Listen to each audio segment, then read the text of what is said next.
दोस्तों नमस्कार। माजिद हुसैन सर की जलवायु विज्ञान के अंतर्गत सौर ऊष्मांक सोलर कांस्टेंट बढ़ते हैं आगे। शुरू करते हैं वीडियो को। पृथ्वी द्वारा अवशोषित इंटरसेप्टेड सौर विकिरण को सूर्य ताप कहा जाता है। सौर ताप की जो मात्रा जलवायु की बाह्य सीमा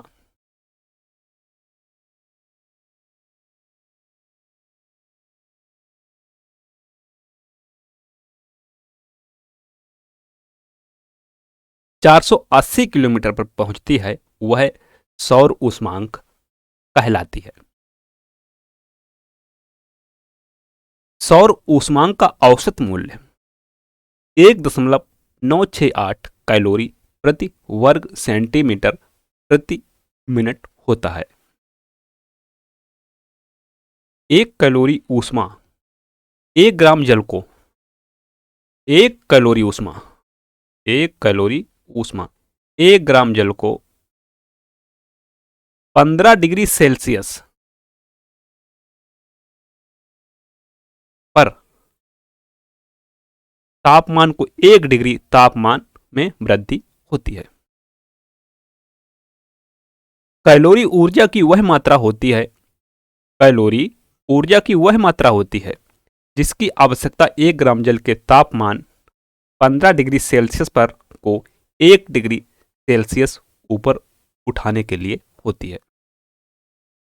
इस प्रकार सौर स्थिरांक पृथ्वी के वातावरण की ऊपरी सीमाओं पृथ्वी के तल से 480 किलोमीटर या 300 मील ऊपर पर उपलब्ध ऊर्जा की मूलभूत मात्रा है। जब यह वातावरण से होकर गुजरती है तो कई प्रक्रियाएं सौर विकिरण को कम कर देती हैं। जब यह वातावरण से होकर गुजरती है तो कई प्रक्रियाएं सौर विकिरण को कम कर देती हैं। सौर ऊष्मांक वायुमंडल से गुजरता है तो कुछ ऊष्मा का ह्रास हो जाता है, अर्थात उसमें कमी हो जाती है। जिन प्रक्रियाओं से ऊष्मा का ह्रास होता है, अब जो कारण है जिसके वजह से ऊष्मा का ह्रास होता है उनमें परावर्तन, रिफ्लेक्शन, छितराना, स्कैटरिंग, शोषण, अब्जॉर्प्शन तथा विकिरण रिफ्लेक्शन मुख्य हैं। पहला है परावर्तन, रिफ्लेक्शन। पृथ्वी के धरातल एवं वायुमंडल में बहुत सी ऊष्मा परावर्तन के कारण कमजोर पड़ जाती है। परावर्तन को एल्बिडो भी कहते हैं। परावर्तन को एल्बिडो भी कहते हैं। सबसे ज्यादा एल्बिडो किसका होता है? बर्फ का। एल्बिडो को प्रतिशत में दर्शाया जाता है। अब जो एल्बिडो है, किस चीज का कितना एल्बिडो होगा वह प्रतिशत में बताया जाता है। बादलों का एल्बिडो 40 से 90% होता है। जो बादल हैं उनका एल्बिडो 40 से 90% होता है। अवशोषण,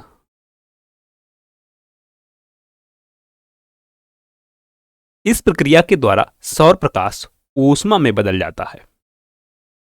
उदाहरण के लिए जब सूर्य का प्रकाश किसी दीवार पर पड़ता है तो दीवार गर्म हो जाती है।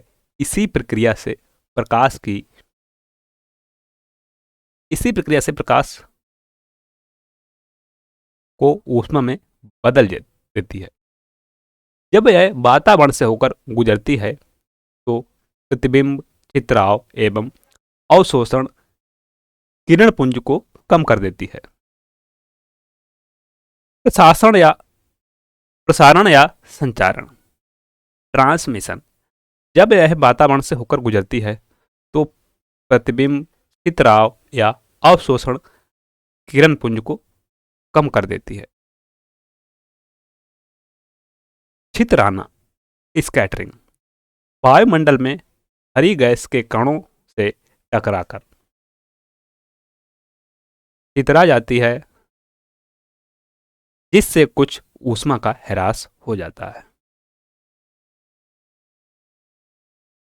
भोर की लाली तथा संध्या की लाली, सूर्य का प्रकाश भोर के समय विकिरण के कारण पूर्व की दिशा में आकाश लाल रंग का दिखाई देता है।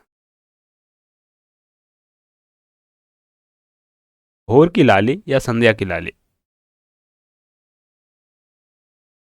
सूर्य का प्रकाश सुबह के समय विकिरण के कारण पूर्व की दिशा में आकाश लाल रंग का दिखाई देता है। यह भोर अथवा सुबह की लाली कहलाती है। इसी प्रकार शाम के समय पश्चिम की दिशा में आकाश का रंग लाल दिखाई देता है, जिसको संध्या लाली कहते हैं। विषुवत रेखा से ध्रुव की ओर जाते समय संध्या लाली विषुवत रेखा से ध्रुव की ओर जाते हुए संध्या लाली तथा भोर की लाली का समय बढ़ता जाता है। जैसे जैसे आप ध्रुव की तरफ जाएंगे वैसे वैसे भोर की लाली तथा संध्या की लाली का समय बढ़ता जाता है।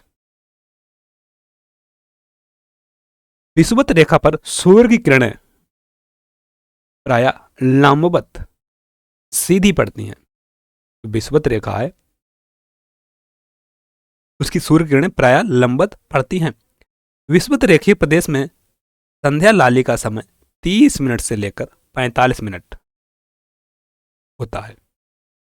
जो विषुवत रेखीय प्रदेश हैं यहाँ पर संध्या की लाली का समय 30 मिनट से 45 मिनट होता है, जबकि जो 40 से 60 डिग्री पर संध्या लाली का समय क्रमशः 1 तथा 2 घंटे होता है। ध्रुवीय क्षेत्रों में 7 हफ्ते का धुंधलका और 7 हफ्ते की लाली भोर की लाली रहती है।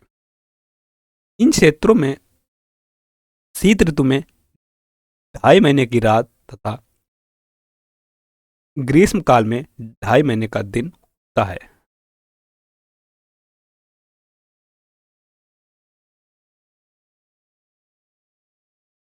Thanks for watching. मिलते हैं नेक्स्ट वीडियो में इसी को कंटिन्यू करते हुए। तब तक के लिए नमस्कार।